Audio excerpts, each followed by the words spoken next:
हरे कृष्णा, जय काल भैरव, जय महाकाली। तो आज टॉपिक है 13 सितंबर के लिए, मंगलवार के लिए है रीडिंग। सुबह सुबह कोई आपके बारे में क्या सोच रहा है। ये है टैरो, ये है लाइफ नेविगेटर और ये है क्रिसमस ओरेकल। ठीक है, तो चलो करते हैं रीडिंग की शुरुआत। पहले करते हैं टैरो को शफल। ठीक है, चलो देखते हैं हमें कौन से कार्ड्स यहाँ पे मिलते हैं। Okay, so let's connect to it. 1 2 3 4 5 6 7 8 9। चलो, तो 9 टैरो की कार्ड्स हमें यहाँ पे मिल चुके हैं। I will place the cards over here and I hope that you could see the cards as well। ठीक है, तो चलो हम करते हैं अभी कार्ड्स के ऊपर फोकस। तो जो पहला कार्ड हमें यहाँ पे दिख रहा है वो है द सन। सन की एनर्जी बहुत या फिर काफ़ी ज़्यादा प्रभावशाली है जो हमें यहाँ पे दिख रहा है, एंड बहुत सारी ऊर्जा हमें यहाँ पे दिखाई दे रही है ना। तो द सन का मतलब है कि ये पर्सन जो है वो बहुत ही खूबसूरत एनर्जी में है। Most important, this is the beautiful time in this persons life. May be एक ऐसा समय जहाँ पे पर्सन किसी भी तरह के नेगेटिव चीज़ों का विचार नहीं कर, यानी कि अगर उसके ज़िंदगी में आगे बढ़ना है, कुछ नया कर दिखाना है, एक नया उज्ज्वल कल उसे दिख रहा है, तो सन का कार्ड है यहाँ पे। तो कोई भी नेगेटिव इम्पैक्ट इसके ऊपर नहीं हुआ है। अगर आपको शायद थोड़ा लग रहा था कि ये पर्सन कहीं नेगेटिव तो नहीं सोच रहा है, कहीं डिप्रेशन में तो नहीं जा रहा है, या फिर किसी बात से हताश तो नहीं हो रहा है, तो एटलीस्ट इस कार्ड को देख के हम कह सकते हैं कि ये ऐसा शायद नहीं हो रहा है। सेकेंड कार्ड है वो है द मून। ओके, वो कहते हैं ना चांद तारे सितारे, तो यहाँ पे एक्चुअली सूरज की बात डायरेक्टली चांद आ गया है। ओके, द मून की पाइसिस का साइन हमें यहाँ पे दिख रहा है। तो यहाँ पे मून का आना कहीं ना कहीं दर्शाता है कि ये पर्सन जो है वो अभी आई थिंक किसी चीज़ से बाहर या तो निकल चुका है या तो निकलना चाह रहा है, लेकिन सुबह सुबह तो एटलीस्ट इस पर्सन को उस चीज़ के कारण तकलीफ नहीं हो रही है। ओके, जैसे मैंने पहले बार कहा रिगार्डिंग द सन, ये पर्सन उज्जवल भविष्य की तरफ जा रहा है, नेगेटिव नहीं सोच रहा है। द मून एक ऐसी सिचुएशन है जहाँ पे हम हमारे मन को कंट्रोल करने की कोशिश करते हैं। कई बार हम सक्सेसफुल भी होते हैं और कई बार नहीं भी, लेकिन ये हमारी कोशिश ज़रूर दर्शाता है। तो जो कार्ड है यहाँ पे वो है 8 ऑफ वॉन्ड्स, एडिस लियो सच।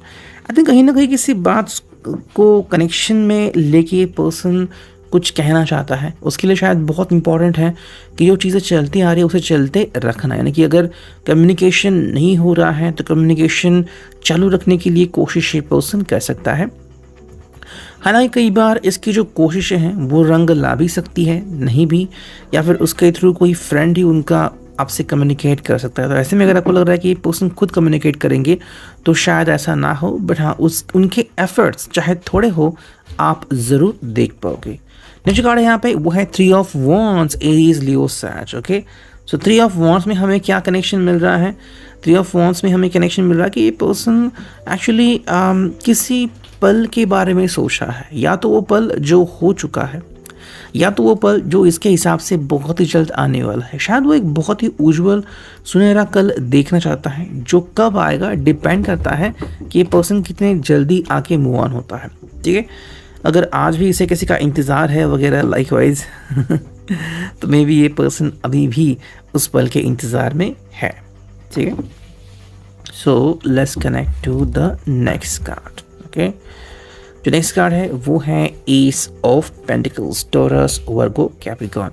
तो इस कार्ड में हमें दिख रहा है कि ये जो पर्सन है ये कहीं ना कहीं एक नई शुरुआत चाहता है, वो भी शुरुआत कैसी, बेस्ड ऑन द अंडरस्टैंडिंग। ऐसा भी हो सकता है कि किसी बात को लेकर शायद आप दोनों के बीच बन नहीं रही थी बहुत दिनों के पहले, और अब ये पर्सन चाहता है कि आप दोनों मिलके एक दूसरे पे पूरा यकीन करना शुरू करें। नेक्स्ट कार्ड हुआ द मैजिशियन, कि भाई कहीं ना कहीं पे चाहता है ये पर्सन की आप दोनों के बीच चीज़ें वापस से सही हो जाए, या फिर एटलीस्ट आप इस पर्सन को ट्रस्ट करें। ठीक है, ये चीज़ हमें यहाँ पे क्लियरली दिख ज़रूर रही है। नेक्स्ट हमें जो कार्ड दिख रहा है वो है 5 ऑफ पेंटिकल्स। ओके, ये एक फेज से बाहर निकलना चाहता है और अब ये इस फेज में रुकना नहीं चाहता। जो सन की ऊर्जा है वो इस परिस्थिति से इस पर्सन को काफ़ी दूर लेके जा रही है, जो कि एक अच्छी बात है। नेक्स्ट कार्ड हमें दिख रहा है वो है the hanged man. Hanged man का मतलब ये कहीं ना कहीं पर्सन अभी दोबारा से वही गलतियां नहीं करना चाहता। हाँ, ये शायद कम्युनिकेशन करने में देरी ज़रूर कर सकता है, लेकिन वो इसीलिए कि अब उसे किसी के ऊपर निर्भर नहीं रहना है, बिकॉज शायद उसने इंतज़ार किया होगा और तकलीफ भी सही होगी। तो अब ऐसा कोई भी नेगेटिव माइंडसेट इसको कंटिन्यू नहीं करना है, उसे बस ऐसा चाहिए कि मानो कुछ हुआ ही नहीं है, वैसे वाले चीज़ें इसको अपनी ज़िंदगी में चाहिए। जो फाइनल कार्ड है वो है 7 of swords, Gemini, Libra, Aquarius. I think कहीं ना कहीं इसके हिसाब से, फिर आपके हिसाब से कि कोई जो इनका फ्रेंड है या फिर जो इनके कोई लोग हैं, उनकी वजह से अगर आप दोनों दूर गए हो, तो अब दोबारा से ऐसी चीज़ें ना हो, इस चीज़ के लिए पर्सन कोशिश कर सकता है शायद आपके करीब आने के लिए, फिर आप के सामने चीज़ें साफ रखने के लिए इस पर्सन को उनके भी खिलाफ जाना पड़ सकता है। ठीक है, तो जो भी बात है आप डायरेक्टली समझ जाओगे।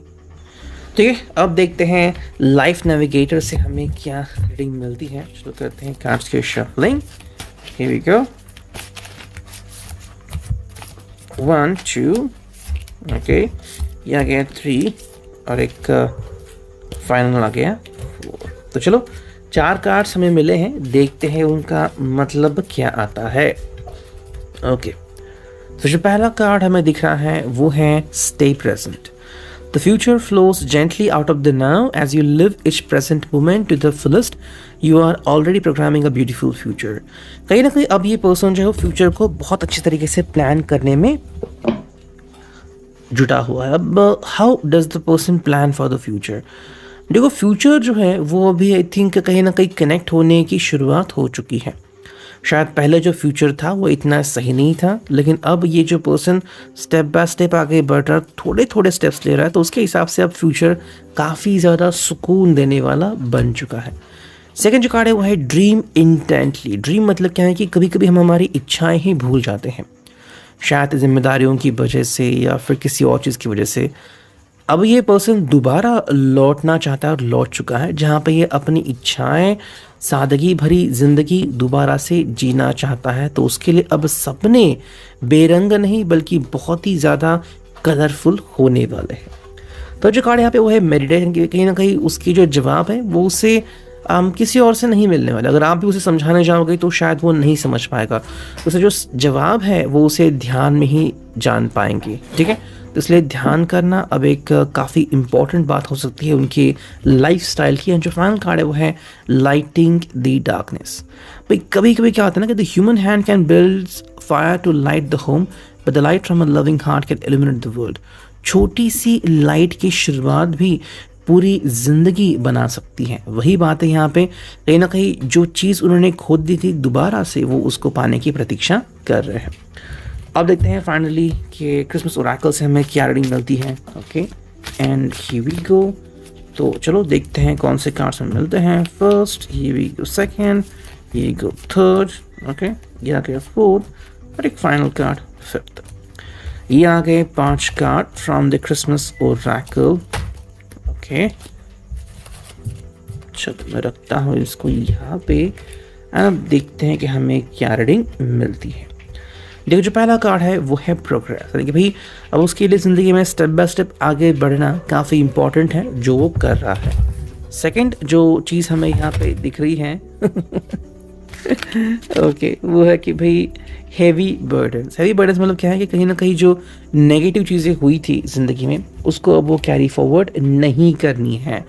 सो कहीं ना कहीं एक सही रास्ते पे आ गया है, ऐसा हम कह सकते हैं। हालांकि ये शायद दिन में आ सकता है, फिर उसके लिए थोड़ी और ज़्यादा अंडरस्टैंडिंग लग सकती है, थोड़ा और ज़्यादा समय भी लग सकता है। नेक्स्ट कार्ड हमें दिख रहा है वो है सेकंड डिसीजन। सेकंड डिसीजन मतलब क्या है, जैसे कि पहली बार अगर कुछ चीज़ें सही नहीं वर्कआउट कर रही तो अब ये पर्सन अपनी दूसरी अंडरस्टैंडिंग के ऊपर डिपेंड है कि मैं कौन से सही निर्णय ले सकता हूँ। निर्णय लेने में देर किया कोई इशू नहीं है, ज़िंदगी कभी कभी उसके ऊपर डिपेंड नहीं होती, लेकिन हाँ, निर्णय अगर गलत लिया तो उसके परिणाम हमें बहुत दिनों तक या फिर साल तक भुगतने पड़ते हैं। तो इसलिए पर्सन अभी अपने डिसीजन सही तरीके से लेने की कोशिश कर रहा है। जो कार्ड भाई फियर अबाउट नेक्स्ट स्टेप, ये आई थिंक उसका पहले भी डर था, थोड़ा सा अब हो सकता है, लेकिन अब उसे कैसे भी करके डिसीजंस लेने ही हैं। कभी कभी हम नई स्टेप लेने से डरते हैं बिकॉज लगता है कि क्या होगा नेक्स्ट। ओके, एंड जो फाइनल कार्ड है वो है एडिक्शन। एडिक्शन मतलब क्या है? हाँ, इसमें हम कह सकते हैं कि कहीं ना कहीं आप इसको ज़रूर हेल्प कर सकते हो अगर ये किसी चीज़ से कनेक्टेड है। फॉर एग्जांपल झूठ बोलना अगर उसकी आदत बन चुकी है, चाहे कोई और चीज़ है, स्मोकिंग हो, ड्रिंकिंग हो, या फिर दोस्तों का साथ हो, जो हालांकि उसके लिए सही नहीं है, लेकिन अगर वो वही कर रहा है तो उसे उस चीज़ से, उस जगह से बाहर आने की पूरी कोशिश करनी होगी। एंड यहाँ पे आप उसकी पूरी हेल्प कर सकते हैं। इतना reading, I hope it will resonate. Thank you.